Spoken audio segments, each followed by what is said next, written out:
6 ang sugatan mataas banggain ng isang SUV ang 5 sasakyan sa Quezon City. Arestado ang driver ng SUV na aminadong nakainom. Nakahiga sa kalsada ang sugatang motorcycle rider ng abutan ng mga rescuer sa bahaging ito ng Elliptical Road sa Quezon City mag-alauna ng madaling araw. Ang babaeng angkas niya sugatan din. Bukod sa sinasakyan nila motorsiklo, binangga ng itim na SUV ang isang gray na SUV. Sa lakas ng impact natanggal pa ang bumper na nakabanggang SUV. Sugatan ng driver ng gray na SUV.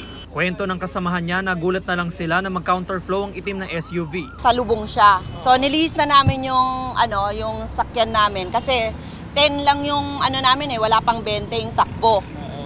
Bigla niyang binangga sa likod namin. Ilang metro ang layo, una na palang binangga ng itim na SUV ang isang taxi. Sakay pa man din ito ang isang mag-anak. Kabilang ang 3 bata na ihahatid sa Fairview, nasugatan sa paa ang kanilang padre de pamilya. Kinabig ko kunti kaya akala ko sasalpukin na kami, kaya sabi ko patay na kami nito. Pero awa ng Diyos, nakabig ko kaya ito lang na sa tagiliran. Ang bilis niya talaga. Buti nga walang nasaktan sa mga bata na pasahero ko . Bago niyan, may 2 pa palang motorsiklo na nabangga ang itim na SUV malapit sa panulukan ng Visayas Avenue.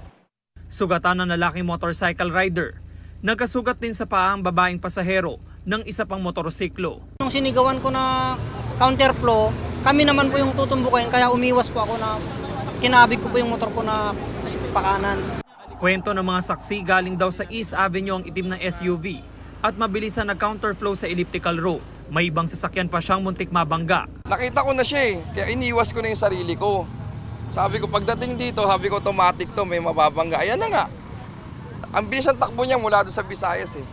Sa kabuuan, 6 ang nasugatan sa aksidente na isinugod sa ospital. 5 sasakyan ang nabangga ng itim na SUV. Galing kami sa sa bar somewhere in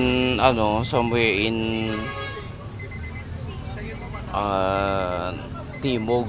Tapos, Ito, hindi ko alam bakit. kayo po ba'y nakainom? Nakainom, yeah. Hindi niyo alam sir na may mga nabangga ho kayo? Sa mga nabangga, hindi ko alam. Allegation lang siguro yun, pero hindi ko alam.